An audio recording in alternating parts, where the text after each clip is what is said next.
नमस्कार, आप देख रहे हैं कैपिटल न्यूज। मैं हूं प्रफुल्ल गिरी। उम्र के चौथे पायदान पर पहुंच चुके पदाधिकारियों को भी गांधी जी से कितना प्यार होता है, शायद इसका जीता जागता उदाहरण आपको कई बार देखने को मिलता हो। जरा सोचिए, आज अगर कोई बड़े साहब कुर्सी पर बैठे हैं, यदि वो अगले 5 साल या 10 साल के बाद रिटायर होंगे और बुजुर्ग हालत में कभी घर में या बाहर अपने गार्डन में बैठकर मोबाइल चला रहे होंगे और संयोगवश ये खबर देखेंगे, तो शायद उन्हें एहसास होगा कि उन्होंने क्या कमाया। साहब जिस पद पर हैं, न जाने कितनों का भला कर दें और अपने साथ हजारों लोगों की दुआएं लेते जाएं। लेकिन चकाचौंध में अंधे पड़े साहब को कभी न कभी ये आभास जरूर होगा कि दुआ तो ना सही, पर न जाने कितने लोगों की बद्दुआएं जरूर कमाई। यूं तो ये बात कई भ्रष्ट कर्मियों पर सटीक बैठती है, लेकिन आज हम पलामू के तरहसी की बात करेंगे। तरहसी प्रखंड में किस कदर भ्रष्टाचार फैला हुआ है, इसका अंदाजा आप इस खबर में लगा पाएंगे। जनता की सेवा के लिए पोस्टिंग पाकर अच्छे पदों पर बैठे बीडीओ सीओ साहब के लिए आम जनता के दिल में कितना सम्मान है, वो भी आप देखेंगे। आज की खबर में हम कुछ नहीं कहेंगे, आप लोकतंत्र में इस देश के नागरिक की पीड़ा और आक्रोश को सुनिए, जो तरहसी के अंचल अधिकारी बालेश्वर राम के लिए है। एक जागरूक नागरिक जो राज्यपाल तक पहुंचने वाला है, जिस जिले से लेकर राजधानी तक चक्कर काट लेने वाला भी भ्रष्टाचार की चक्की में कैसे पिस चुका है और अपने मन का भड़ास निकाल रहा है। पहले सुनिए और उसके बाद अंदाजा लगाइए कि आम व्यक्ति की क्या हालत होगी। मैं सीमांकन के लिए अंचल कार्यालय में एक आवेदन दिया हूं, जिसका सीमांकन वार्ड संख्या 50/2023-24 है, जिसका सीमांकन अभी तक नहीं हुआ है। इसके संबंध में अंचलाधिकारी से 3-4 बार मिले, तो अपर समाहर्ता महोदय से मिले। अपर समाहर्ता के यहाँ से दिनांक पत्रांक के साथ इनको नापी करने का आदेश हुआ। इन्होंने नापी के बजाय एक रिपोर्ट यहाँ से देते हैं कि ज़मीन गरमजरुआ है, तो इस पर विवाद चल रहा है, जबकि विवाद कहीं चल नहीं रहा है। इन लोगों ने अपनी अपनी दुकान खोल लिया है। जो इस तरह का पदाधिकारी कर्मचारी है, मने समझ रहे हैं कि हम अपना दुकान चला रहे हैं, जनता से इनको कोई लेना देना नहीं है। जनता क्या चीज़ होता है इनको मालूम नहीं है। ये कुर्सी पर बैठ करके अपने कर्तव्यहीनता का प्रयोग कर रहे हैं। अपने अधिकार और कर्तव्य का बोध है ही नहीं इनको कि जनता हमारा मालिक है और हम सेवक हैं। लेकिन दुर्भाग्य है इस पलामू की जनता का, तरहसी की जनता का, कि अपने को निरीह असहाय बन बैठे हैं, कोई पूछने वाला नहीं है।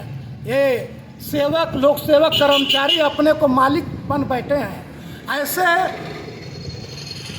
कर्मचारी सीओ सीआई के विरुद्ध जितना भी विरोध किया जाए, जितना भी शिकायत किया जाए, कम ही होगा।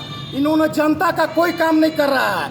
अपना काम खिली, अपना पेट कैसे भरेगा, ज़्यादा से ज़्यादा रुपया कैसे मिलेगा, इसका खोज में इन लोग बराबर लगे रहते हैं। बिना विवाद के विवाद खड़ा कर देना इन लोग को मने दिनचर्या में शामिल है। मेरा जमीन 4 एकड़ 62 डिसमिल का सीमांकन के लिए आवेदन दिया हूँ, भाता जमा है, लेकिन नापी नहीं हो रही है। क्या कारण है, हम पूछना चाहते हैं अंचलाधिकारी से। हम जवाब सवाल करना चाहते हैं बैठ करके। वरीय पदाधिकारी के दिशा निर्देश का भी पालन नहीं करते हैं। हम कहाँ जाएं, जनता कहाँ जाए, किससे पूछे? लोकतंत्र में मीडिया चौथा स्तंभ है। हम मीडिया के माध्यम से हम उपायुक्त महोदय को, अपर समाहर्ता महोदय को, राजस्व मंत्री को आगाह करना चाहते हैं कि अपने अपने पदाधिकारी को अपने कंट्रोल में रखें, और नहीं तो जनता बाध होकर के सड़क पर उतर जाएगी और सदन तक पहुंचेगी। हम बहुत दुखी हैं। आज 99 से हम यहाँ परेशान हैं एक जमीन के टुकड़ा के लिए। पदाधिकारी से गुहार लगाते लगाते थक गए हैं। हमने 2010 में राज्यपाल महोदय से मिला है, तब हमको जाके न्याय मिला है। राज्यपाल के सलाहकार मधुकर गुप्ता से मिला है 2010 में, तब हमको न्याय मिला है। लेकिन इन्होंने उस कार्य को भी अभी तक रोके रखा है।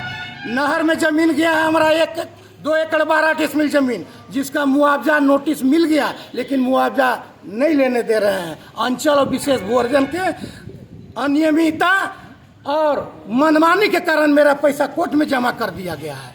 तो आपने सुन लिया, जनता की सेवा के लिए आए सीओ साहब के लिए जनता के दिल में कितना सम्मान है। उसके बाद अब आप देखिए तरहसी प्रखंड में धरना पर बैठे इन जनप्रतिनिधियों को। कहने को तो ये जनता के वोट से चुने गए वार्ड सदस्य हैं, लेकिन जनता का काम करना यदि वो चाहते भी हैं तो लाख जतन के बाद भी कुछ नहीं होता। सरकारी बाबुओं की मनमानी के आगे जब इन जनप्रतिनिधियों की कुछ ना चली तो आखिरकार मनरेगा के असिस्टेंट इंजीनियर और अन्य भ्रष्ट कर्मियों के खिलाफ धरना पर बैठ गए। अब इनकी भी पीड़ा सुनिए और सोचिए कि प्रखंड कार्यालय और अंचल कार्यालय की क्या स्थिति है। यहाँ प्रतिनिधियों का कोई मान सम्मान नहीं होता है और प्रतिनिधि का जो वार्ड सदस्य हैं पंचायत में है ना, उनका मतलब कोई राय कोई अधिकारी नहीं लेते। इसलिए हमारा ये मांग है कि कम से कम वार्ड सदस्य के उनका मान करें। जैसे आवास है उनसे पूछ के उनके क्षेत्र में उसको कौन गरीब है, कौन सही आदमी है, उसको देने का काम करें। लेकिन यहाँ ये काम नहीं करते क्योंकि यहाँ लोग पैसा लेने का कार्य करते हैं और पैसा से ऐसा काम किया जाता है। यहाँ के ब्लॉक के कर्मी लोग ऐसा काम कर रहे हैं और कोई अवसर मान सम्मान नहीं मिलता है।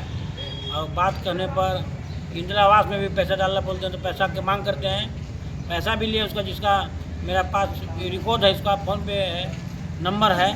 और आवास में, कुइयाँ में, बागवानी में, यही यहाँ के बहुत पैसा ले मांग करते हैं। क्या नाम उनका? उनका नाम जोगिंदर मंडल है।